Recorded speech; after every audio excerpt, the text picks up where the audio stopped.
Posible namang maharap sa extradition si dating Ako Bicol Party List Representative Elizalde Co kapag naisampa na sa korte ang kaso kaugnay ng umanong flood control scam.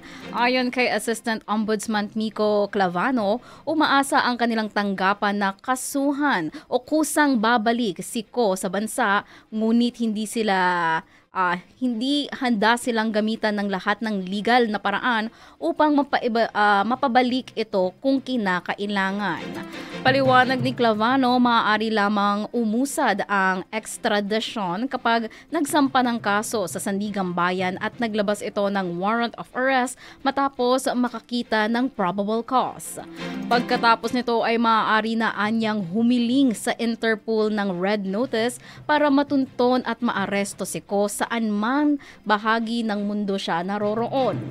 Una nang sinabi ni Attorney Rui Rondain, legal counsel ni Co, na hindi na babalik sa bansa ang dating kongresista dahil sa pangamba sa kanyang seguridad at umano'y pagkikiling o sa takot na siya ay patayin daw, partner. Si Co ay kabilang sa mga iniimbestigahan sa umano'y maanumalyang flood control projects sa Oriental Mindoro.